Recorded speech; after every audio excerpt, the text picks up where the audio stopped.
നമുക്ക് ആദർശിന്റെയും നയനയുടെയും ഇന്നത്തെ നല്ലൊരു കഥ കേട്ടാലോ? വീഡിയോ ഇഷ്ടപ്പെടുവാണെങ്കിൽ ഒന്ന് ഹൈപ്പ് ചെയ്യാൻ മറക്കരുത് കേട്ടോ.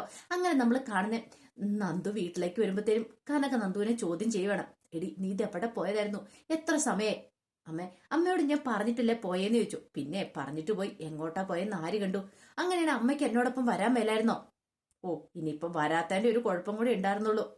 ആ സമയത്ത് നന്ദു പറഞ്ഞു, ഈ അമ്മയ്ക്ക് എന്ത് കാണിച്ചാലും സംശയം മാത്രം ഉള്ളെന്ന് പറഞ്ഞു. ഗോവിന്ദൻ പറഞ്ഞു, മോളെ, അമ്മയും കുറ്റം പറഞ്ഞിട്ട് കാര്യമില്ല. അല്ല, കഴിഞ്ഞ പ്രാവശ്യം നിന്റെ ചേച്ചിയുടെ 3-ാം മാസ ചടങ്ങിന് ആ അനി നിന്നെ തന്നെയായിരുന്നു നോക്കിക്കൊണ്ടിരുന്നെ. ആ വീഡിയോസും കാര്യങ്ങളൊക്കെ എടുത്ത് നോക്കിക്കൊണ്ടിരുന്ന അറിയാം. അത് കേട്ട് കഴിഞ്ഞപ്പോഴത്തേനും കനക പറഞ്ഞു, ആ അത് തന്നെ പറ ഗോവിന്ദേട്ട, അങ്ങനെ തന്നെ പറയാൻ പറഞ്ഞു. അപ്പോഴേക്കും നന്ദി ചോദിച്ചു, അപ്പൊ ഞാൻ അവനെ നോക്കിയായിരുന്നോ? അത് കണ്ടോന്ന് ചോദിച്ചു. നീ നോക്കിയില്ല. ആ പിന്നെന്തിനാ എന്നെ കുറ്റം പറയണെന്ന് ചോദിച്ചു. നന്ദുവിന്റെ മനസ്സിലേക്ക് വല്ലാത്തൊരു ടെൻഷൻ ആ സമയത്ത് വന്നു. കാരണം അന്ന് താൻ അവനെ മനഃപൂർവ്വം നോക്കാതിരുന്നാണ്. താൻ പറഞ്ഞ ഡ്രസ്സ്, താൻ വാങ്ങിച്ചു കൊടുത്ത ഡ്രസ്സ് അവൻ ഇട്ടുകൊണ്ട് വരാത്തന്റെ ദേഷ്യത്തിന് താൻ അവനെ നോക്കാതിരുന്ന. അല്ലായിരുന്നെങ്കിൽ താൻ അവനെ നോക്കിയാണ്. പക്ഷെ അതിപ്പോ രക്ഷയായെന്നുള്ള കാര്യം നന്ദുവിന് മനസ്സിലായി.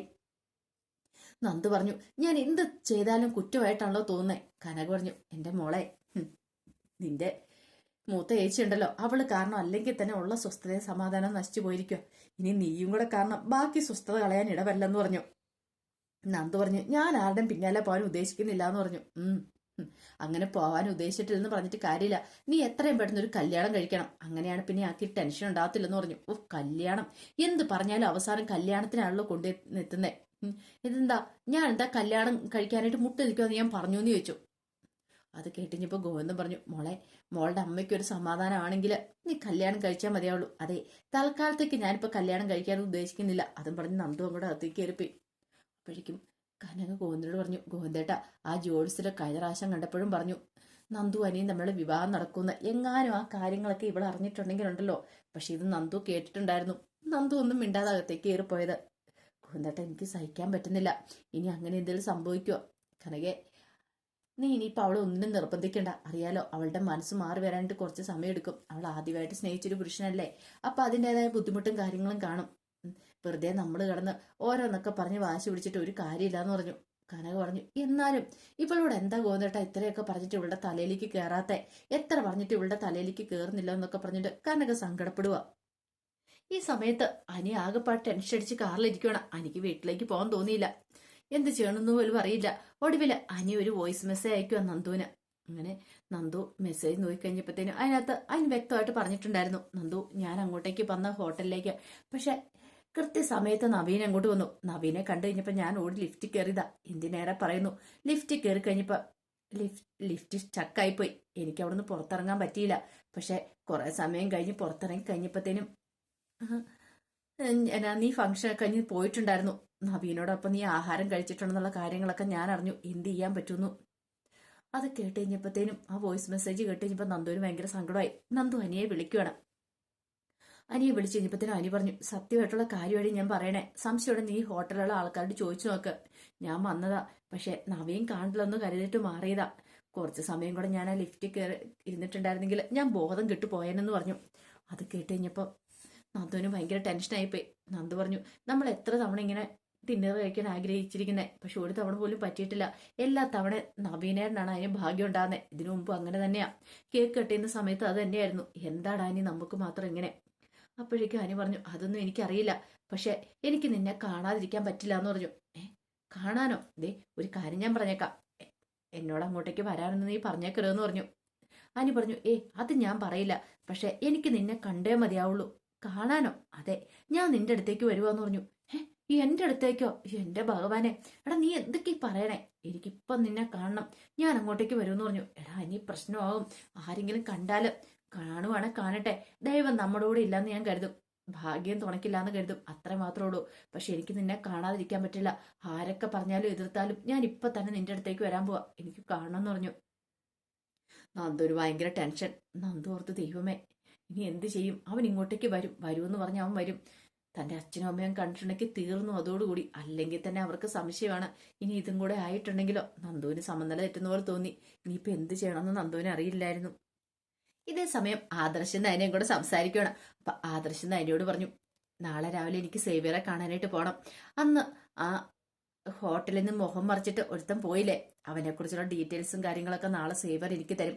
കാരണം മുഖം മൂടി വെച്ചിട്ടുണ്ടെങ്കിലും അവന്റെ മുഖം നാളെ സേവർ എനിക്ക് വരച്ചു തരും. അത് കണ്ടു കഴിയുമ്പോൾ അറിയാം നമ്മുടെ മെയിൻ ആയിട്ടുള്ള ശത്രു ആരാന്നുള്ള കാര്യം. അത് കേട്ടപ്പം നയന പറഞ്ഞു, ആ അത് നല്ലൊരു കാര്യം ആദർശേട്ടാ. പിന്നെ എനിക്കൊരു കാര്യം പറയാനുണ്ടായിരുന്നു പറഞ്ഞു. എന്താ? നാളെ എനിക്ക് നമ്മുടെ കുടുംബക്ഷേത്രത്തിലെ ആ കാവില്ലേ അവിടെ വരെ പോയാൽ കൊള്ളാന്നുണ്ട്. അത് കുറച്ച് ദൂരെയല്ലേ? ആ കുറച്ച് ദൂരെയാ, പക്ഷെ എനിക്ക് പോണമെന്നുണ്ട് ആദർശേട്ടാ. അല്ല അങ്ങനെയാണ് ഇപ്പൊ നിനക്ക് നേരത്തെ പറയാൻ മേലായിരുന്നോ?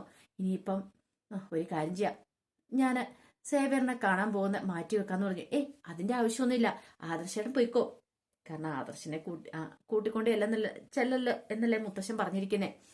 ഞാന് എലിസബത്ത് ആന്റിയെ കൂട്ടിക്കൊണ്ട് പോയിക്കോളാം. എങ്കിൽ പിന്നെ കുഴപ്പമില്ല. കാരണം നീ തന്നെ പോയിട്ടുണ്ടെങ്കിലേ മുത്തശ്ശിയും അമ്മയൊക്കെ എന്നെയാ വഴക്ക് പറയുന്നേ. പിന്നെ ഇങ്ങനെയുള്ള കാര്യങ്ങളൊക്കെ നേരത്തെ എന്നോട് പറയുവാണെങ്കിൽ ഞാൻ അതനുസരിച്ച് കാര്യങ്ങളൊക്കെ മാനേജ് ചെയ്യില്ലെന്ന് ചോദിച്ചു. അപ്പോഴേക്കും ഞാൻ പറഞ്ഞു, അതിന്റെ ആവശ്യമൊന്നുമില്ല ആദർശേട്ടാ, സാരമില്ല, ഞാൻ എലിസബത്ത് ആന്റിയും കൂട്ടിക്കൊണ്ട് പോയിക്കോളാം. ആദർശേട്ടനെ വെറുതെ ബുദ്ധിമുട്ടിക്കേണ്ട കാര്യമൊന്നും ഇല്ലല്ലോ. ആദർശ് പറഞ്ഞു, എത്രയും പെട്ടെന്ന് തന്നെ സത്യങ്ങളൊക്കെ പുറത്തു വരണം. ഈ ആൻജുലയുടെ പിന്നിൽ ആരാ ഉള്ളതെന്നുള്ള കാര്യങ്ങളൊക്കെ കണ്ടെത്തണം. നയന പറഞ്ഞു, അങ്ങനെ കണ്ടെത്തിയാലും മുത്തശ്ശൻ നമ്മളെ അങ്ങോട്ടും ഇങ്ങോട്ട് കേറ്റുമെന്ന് തോന്നുന്നുണ്ടോ? ആദർശ് പറഞ്ഞു, എനിക്ക് ആ വിശ്വാസമൊന്നുമില്ല, മുത്തശ്ശൻ സ്വീകരിക്കുമെന്ന് എനിക്ക് തോന്നുന്നില്ല. പക്ഷെ എന്നാലും മൂർത്തി ജൂലിയുടെ ശത്രുക്കൾ ആരാന്ന് പുറത്തു കൊണ്ടുവന്നേ മതിയാവുള്ളൂ. അപ്പോഴേക്കും നയന പറഞ്ഞു, എനിക്കൊരു വിശ്വാസമൊക്കെ ഉണ്ട് മുത്തശ്ശൻ അങ്ങോട്ടേക്ക് വിളിക്കുമെന്ന്. ഞാൻ സ്വപ്നം കണ്ടിട്ടുണ്ടായിരുന്നു പറഞ്ഞു. ആണോ? അതെ, സ്വപ്നം കണ്ടേക്കുന്ന. അല്ല, നീ സ്വപ്നം കാണുന്ന പകുതി കാര്യങ്ങളും നടക്കാറില്ലേന്ന് ചോദിച്ചു. അത് നടക്കാറുണ്ടെന്ന് പറഞ്ഞു. ഇനിയിപ്പം നാളെ ഞാൻ കാവിലേക്ക് പോകുമ്പോൾ അവിടേക്ക് മുത്തശ്ശൻ വരുമോന്ന് അറിയില്ല. ക്ഷേത്രത്തിൽ പോയപ്പോ ഞാൻ കണ്ടല്ലോ. ആദർശ് പറഞ്ഞു, നീ ഒത്തിരി ആഗ്രഹിക്കുന്നുണ്ട്, ചിലപ്പോൾ മുത്തശ്ശൻ വരുമായിരിക്കും, നിനക്ക് മുത്തശ്ശനെ കാണാൻ പറ്റുമായിരിക്കും. നീ കണ്ടോ നയനെ, അധികം വൈകാതെ നമ്മുടെ തിരുവരാത്തമൊക്കെ മുത്തശ്ശന് മനസ്സിലാവും. മുത്തശ്ശൻ നമ്മളെ അങ്ങോട്ടേക്ക് വിളിക്കുന്നുള്ള കാര്യത്തില് എനിക്ക് ഉറപ്പുണ്ടെന്നൊക്കെ ആദർശയുടെ ആത്മവിശ്വാസത്തോടു കൂടി നയനയോട് പറയുവാണ്. ഈ സമയത്ത് നന്ദു ടെൻഷൻ അടിച്ച് മുറിയിലിരിക്കുകയാണ്. ദൈവമേ, ഇപ്പൊ തന്നെ അവൻ വരുമായിരിക്കും. അപ്പോഴേക്കും ഒരു വോയിസ് മെസ്സേജ് വന്നു, ഇടി നീ പുറത്തേക്ക് ഇറങ്ങി വാ, ഞാനിവിടെ വെയിറ്റ് ചെയ്ത് നിൽക്കുന്നുണ്ടെന്ന്. ഇനി എന്ത് ചെയ്യും? ആകെപ്പാടെ ടെൻഷനായി നന്ദുവിന്. അങ്ങനെ പിന്നാമ്പുറത്തെ കഥവ് പോയി തുറക്കുവാണ് നന്ദു. കനികയും ഗോവിന്ദനും നല്ല ഉറക്കമായിരുന്നു ആ സമയത്ത്. അങ്ങനെ പുറത്തേക്ക് ഇറങ്ങി വന്നു കഴിഞ്ഞപ്പോഴത്തേനും അനി എവിടെ നിൽക്കുന്നുണ്ടോ. അനിയെ കണ്ടുകഴിഞ്ഞപ്പോ നന്ദു പറഞ്ഞു, എടാ എന്താടാ ഇത്, എനിക്ക് ആകെപ്പാട് ടെൻഷനുണ്ട്. അച്ഛനും അമ്മയും എങ്ങനെ എഴുന്നേറ്റാലോ? അവരൊന്നും എഴുന്നേൽക്കാൻ പോകുന്നില്ല. നിനക്കിത് പറയാം, ചെറിയൊരു ശബ്ദം കേട്ടിട്ടുണ്ടെങ്കിൽ എഴുന്നേൽക്കുന്ന ആളാ അച്ഛന്, അതുപോലെ തന്നെ അമ്മയും. എങ്ങാനും പിടിക്കപ്പെട്ടിട്ടുണ്ടെങ്കിൽ പിടിക്കട്ടെ, അതിന് എനിക്കിപ്പോ എന്താ? അതെ, നീ ഇത്ര സില്ലിയായിട്ട് പറയരുത് നീ എന്നൊക്കെ നന്ദു പറയണം. അപ്പോഴേക്കും അനി പറഞ്ഞു, അതെ, എനിക്ക് നിന്നെ കാണാതെ പോകാൻ പറ്റുമോ? കാണാതെ പോയിട്ടുണ്ടെങ്കിൽ എനിക്കൊരു സമാധാനം കിട്ടത്തില്ലായിരുന്നു. നന്ദു പറഞ്ഞു, നമ്മള് എത്ര വട്ടം പ്ലാൻ ചെയ്തിട്ടുണ്ടോ അതൊക്കെ പാളിപ്പോവല്ലേ ചെയ്യുന്നേ. ആ സമയത്തെല്ലാം നവീനേട്ടൻ അങ്ങോട്ടേക്ക് വരുന്നേ. അത് സാരമില്ലടി, പക്ഷെ ഒരു കാര്യമുണ്ട്, എനിക്കിപ്പോ നിന്നെ ഒന്ന് ഹഗ് ചെയ്യണമെന്ന് പറഞ്ഞു. ഹഗ് ചെയ്യാനോ? എനിക്ക് മനസ്സിലായി, നിനക്ക് എപ്പോഴും ഇത് തന്നെയല്ലേ, ഇതിനു വേണ്ടിയിട്ടല്ലേ നീ ഇങ്ങോട്ടേക്ക് വന്നേ. പോലീസ് സ്റ്റേഷൻ വന്നാൽ നിനക്ക് ഒരു നിയന്ത്രണവും ഇല്ലെന്ന് പറഞ്ഞു. അനി പറഞ്ഞു, ഞാനൊന്ന് ഹഗ് ചെയ്യുന്ന കാര്യമല്ലേ പറഞ്ഞുള്ളൂ, അങ്ങനെ ഇപ്പൊ ഹഗ് ചെയ്യണ്ടെന്ന് പറഞ്ഞു. പെട്ടെന്ന് അനി നന്ദുവിന്റെ കൈ എടുത്തിട്ട് കയ്യിലേക്ക് ഒരു ഉമ്മ കൊടുക്കണം. അതെ, ഇതിന്റെ തടസ്സമൊന്നുമില്ലല്ലോ, കുഴപ്പമില്ലല്ലോ എന്ന് പറഞ്ഞു. അപ്പോഴേക്കും നന്ദു പറഞ്ഞു, എടാ നീ എടി ഇത്രയെങ്കിലും തന്നില്ലെങ്കിൽ എനിക്കൊരു സമാധാനം കിട്ടത്തില്ല. പിന്നെ ഞാൻ ഒരു കാര്യം ചെയ്യട്ടെ, നിന്റെ വീട്ടിലേക്ക് കയറി വരട്ടെ? കയറി വരാനോ? എന്തൊക്കെയാണ് നീ പറയണേ? എങ്ങാനും അച്ഛനും അമ്മയും ഇപ്പം വന്നിട്ടുണ്ടെങ്കിൽ എടി അവര് വന്ന് കണ്ടാ എന്താ? ഞാൻ ഇവിടെ നിന്ന് ഓടൂന്ന് പറഞ്ഞു. ഓടും. ആ സമയത്ത് അവിടെ അലറി വിളിക്കും, കള്ളം കള്ളനെന്നും പറഞ്ഞുകൊണ്ട്. അങ്ങനെ അലറി വിളിച്ചാൽ എന്താ?